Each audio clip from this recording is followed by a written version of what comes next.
अस्सलाम वालेकुम। आप क्या जर्मनी में स्टडी, जॉब या फिर टूरिज्म के लिए आए हैं लेकिन आपको रिहाइश नहीं मिल रही? घबराएं नहीं।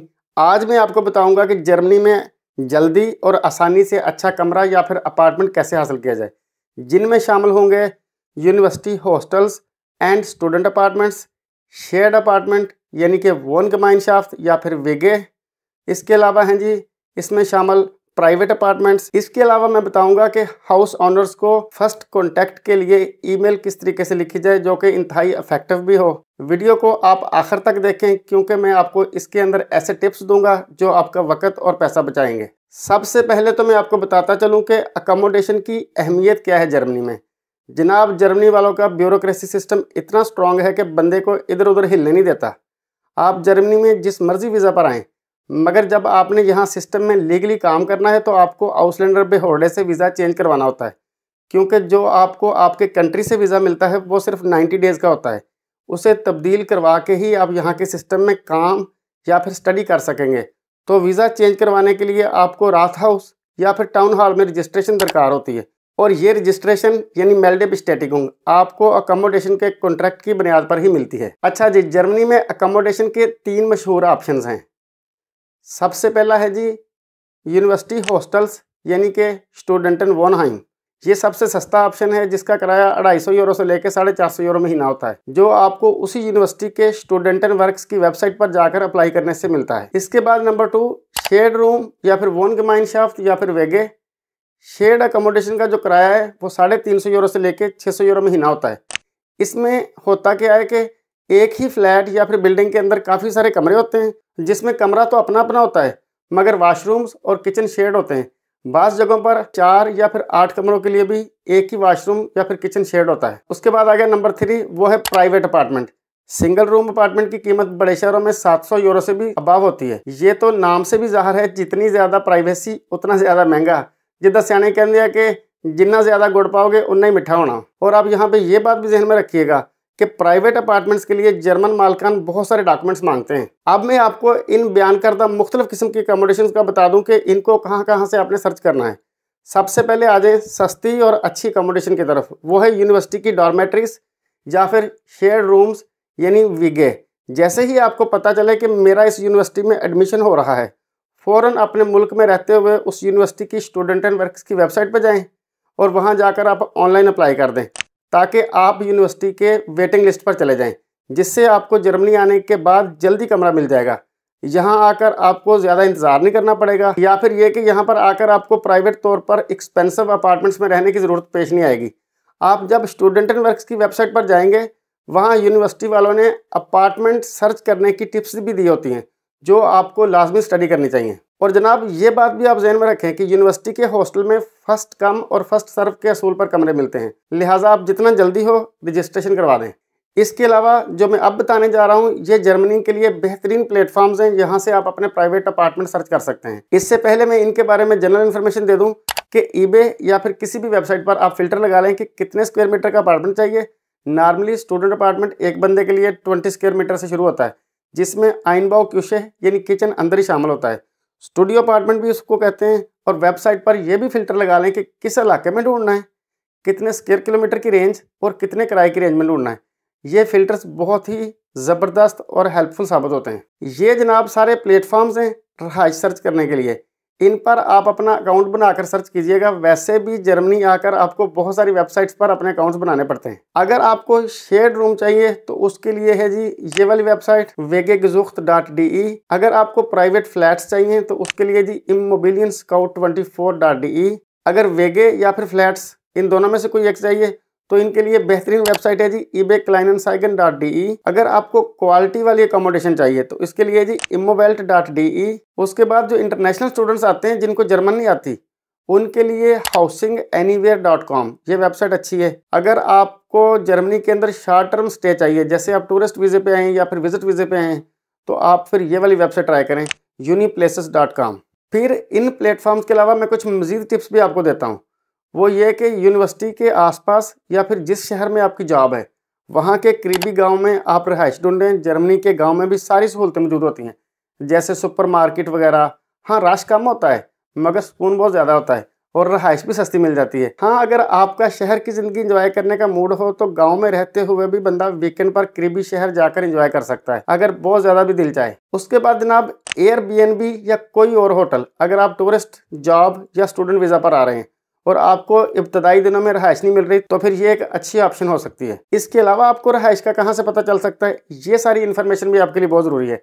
सबसे पहले ये है कि जिस यूनिवर्सिटी में आपका एडमिशन हुआ है उसके मेन्जा यानी कैफेटेरिया के नोटिस बोर्ड, लाइब्रेरी के नोटिस बोर्ड या फिर जर्मन सुपरमार्केट्स जो यूनिवर्सिटी या आपके वर्क प्लेस के आसपास हों, उनके नोटिस बोर्ड पर भी आपको रहाइश के एडवर्टाइजमेंट मिल जाते हैं। फिर उसके बाद जनाब अखबारात में तलाश करें। जर्मनी के जो पुराने बाबे यानी कि जो पुराने लोग हैं ना, वो आज भी न्यूज़पेपर का इस्तेमाल करते हैं। ख़ासतौर पर हफ्ते वाले दिन की अखबार में इमोबिलियन टाइल यानी रियल स्टेट सेक्शन में बहुत से घरों और अपार्टमेंट्स के इश्तिहारात होते हैं जो आम वेबसाइट्स पर भी नहीं मिलते। फिर जनाब जो यहाँ की डेली न्यूज़पेपर है वो आपको कहाँ से मिले, वो आपको किसी भी पेट्रोल पंप से या फिर कियोस्क से या फिर किसी बुक शॉप से या फिर किसी न्यूज़पेपर रिटेलर से मिल सकती है। इसके बाद है जी, आप फेसबुक के ग्रुप्स ज्वाइन करें।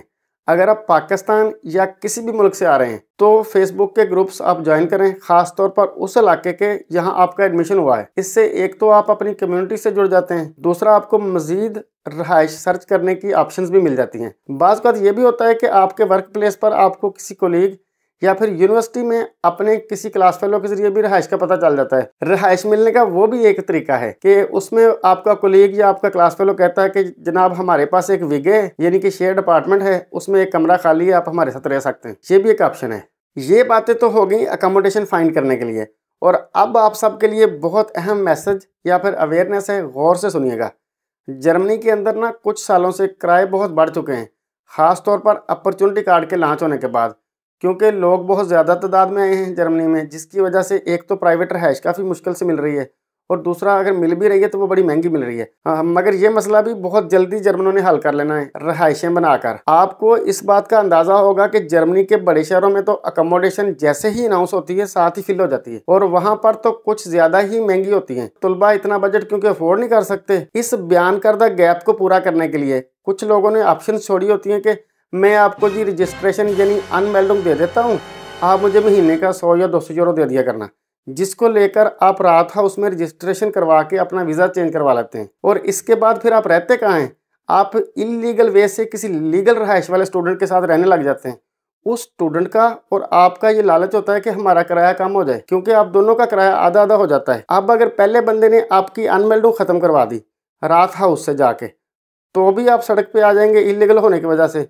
और अगर आप स्टूडेंट के साथ रहते हुए पकड़े गए तब फिर आप दोनों के लिए मसला है। जर्मनी में मैंने ऐसे कई तलबा देखे हैं जो बाद में ये कहते हैं कि हमारे अपने मुल्क के लोगों ने हमसे धोखा किया। यहाँ पर ये बात तो अपनी जगह पर है कि अपने ही गिराते हैं निशेमन पर बिजलियाँ। या फिर मुझे एक और शेर की लाइन याद आ रही है, मुझे तो अपनों ने लूटा गैरों में क्या दम था। लेकिन मेरा सवाल ये होता है कि उसने तो जो करना था वो कर दिया, मगर सबसे पहले आपने खुद अपने साथ धोखा किया, वो भी सिर्फ चंद पैसों के लालच में।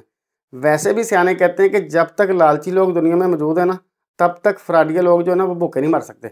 लिहाजा चंद पैसे बचाने के चक्कर में अपना कैरियर ख़राब ना करें। अगर जनाब आपने जर्मनी में एडमिशन ले लिया, जो कि सबसे मुश्किल काम था, तो घर ढूंढना उस हिसाब से बहुत ही आसान काम है, जिसमें सिंपल सी बात है कि आपने पैसे देने और चीज़ लेनी। लेकिन लेजी ना हो, हिम्मत करके खुद सर्च करें, यानी कि हिम्मतें मरदा मदद खुदा। हाँ, अगर आपको फ़ौरन रहाइश नहीं मिल रही तो आप 4 दिन किसी होटल में रह लें, मगर ये जो अभी मैं बता के हटाऊँ इस तरह के गैर कानूनी तरीके मत अपनाएं। ये बहुत रिस्की काम है। जैसे डंकी लगाने में जान जाने का खतरा होता है ना, जो कि इंतहाई गलत काम है, इसी तरह से यहाँ इलीगल रहना भी इंतहाई गलत है, जिसमें आपका कैरियर दांव पर लग सकता है। सो आप स्कैम्स से बचें। अगर कोई शख्स ये कहे कि पहले आप सारे पैसे भेजो फिर बाद में मैं आपको घर की चाबी दूंगा, ये भी एक किस्म का स्कैम ही है। फिर जनाब स्कैम से बचने के लिए किसी होटल या किसी वेबसाइट से जब भी आप कोई चीज़ सर्च करते हैं तो उस शख्स या कंपनी के बारे में रिव्यू लाजमी पढ़ें, वहाँ से आपको ना आइडिया हो जाता है। और अगर आप ईबे पर कोई भी चीज़ या घर सर्च करें तो आप उस बंदे की प्रोफाइल खोलकर लाजमी देखें कि ये ईबे पर कब से रजिस्टर है। अगर बहुत पुराना है तो फ्रॉड का चक्कर नहीं होगा। और दूसरा, उसके रिव्यू भी पढ़ लें। हर वेबसाइट के लिए यही टिप एप्लीकेबल है। ये बात आप जहन में रखें कि फ्रॉड हर जगह पर पॉसिबल है। जर्मनी छोड़कर जिस मर्जी कंट्री में चले जाएं, रिस्क तो बरकरार रहता है। लिहाजा सवारी अपने सामान की खुद हिफाजत करें। आज की वीडियो का लास्ट पार्ट जो बहुत इंपॉर्टेंट है कि फर्स्ट कॉन्टैक्ट की इफेक्टिव ईमेल कैसे करें हाउस ओनर को। इसका ये जर्मन और इंग्लिश वर्जन आपके सामने है।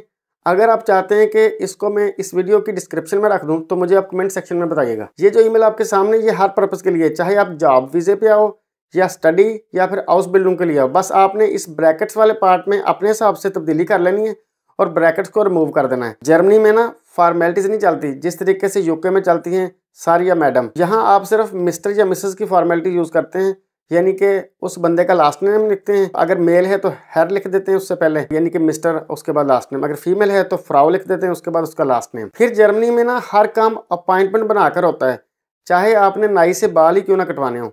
इससे आपका और अगले बंदे का टाइम बच जाता है, क्योंकि दुनिया में सबसे कीमती चीज़ टाइम है और जितनी भी डेवलप्ड कौमें हैं ना वो टाइम की बड़ी कदर करती हैं। मजीद ये कि अकोमोडेशन की जो एडवर्टाइजमेंट होती है ना ऑनलाइन, उसमें आप तस्वीरें देखने के अलावा आप मालिक मकान के साथ अपॉइंटमेंट बनाकर उसके पास जाएं।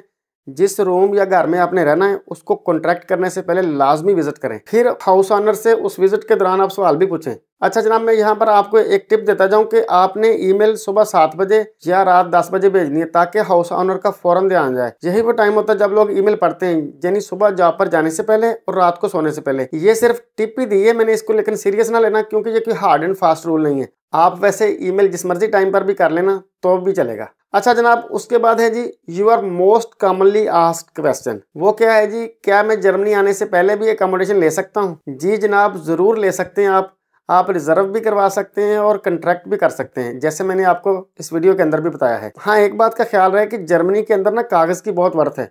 कोई भी कॉन्ट्रैक्ट अगर करना है तो सोच समझ कर करना है, उसको अच्छे से पढ़ कर करना है, खा वो आपकी सिम का कॉन्ट्रैक्ट ही क्यों ना हो। और घर में अपने फोल्डर लगा लें जिसमें अपने तमाम कागजात को आप संभालते जाएं। आपने कोई भी कागज़ ना बाहर नहीं फेंकना। एक और मैं अच्छी टिप दे दूं कि जैसे ही आपका एडमिशन हो जाए, आप अपने कंट्री में रहते हुए जर्मन ज़ुबान सीखें रात दिन लगाकर, ताकि आपकी कम अज़ कम ना बेसिक लेवल की जो है ना वो जर्मन वो मजबूत हो जाए और आप यहाँ पर आकर एटलीस्ट शॉपिंग कर सकें, किसी से रास्ता पूछ सकें, स्टूडेंट और जॉब्स कर सकें, हाउस ऑनर से बात कर सकें। वरना ट्रांसलेटर तो फिर है ही, मगर वो परमानेंट सोल्यूशन नहीं है। या फिर ये सवाल भी मुझसे पूछा जाता है कि हाउस ओनर ने फर्स्ट कॉन्टैक्ट की ईमेल करने के बाद एक परफार्मा फिल करने को दिया है, क्या मुझे फिल करना चाहिए कि नहीं? इस परफार्मे को फिल करने से कहीं कॉन्ट्रैक्ट तो नहीं साइन हो जाता? इसका यही है कि जनाब आप डरें ज़रूर, लेकिन इतना ना डरें। बाज़ औक़ात यहाँ के जो हाउस ओनर होते हैं ना, वो आपको एक परफार्मा फिल करने का कहते हैं, जिसको मीटा ज़ेल्ब्स्ट आउस्कुन्फ्ट कहते हैं, यानी कि किराएदार के बारे में मालूमात, जिसे आपने फिल करना होता है। इसके ज़रिए आप मालिक मकान को अपने बारे में बताते हैं कि आप क्या कर रहे हैं, इससे पहले आप कहाँ रहते रहे हैं, आपका बजट कितना है, वगैरह वगैरह। इस परफार्मे को फिल करने का ये मतलब नहीं होता कि आपका कॉन्ट्रैक्ट साइन हो गया, लेकिन ये इन्फॉर्मेशन आपको अपने बारे में हाउस ओनर को देना ज़रूरी होती है। लेकिन जब कॉन्ट्रैक्ट साइन होगा तो आपसे बातचीत करके होगा, उसके ऊपर फतराग यानी कॉन्ट्रैक्ट का लफ्ज़ लिखा होगा, इस तरीके का उसका पेज होगा। ये थी जनाब रहाइश यानी अकोमोडेशन सर्च करने के बारे में मुकम्मल गाइड। अब अगर आपके कोई क्वेश्चन है तो आप मुझसे कमेंट सेक्शन में पूछ सकते हैं, या फिर आप अपनी राय का भी इजहार कर सकते हैं। मिलते हैं बहुत जल्द एक नई वीडियो के साथ। अपना और अपने प्यारों का ख्याल रखिए। अल्लाह ने के बाद।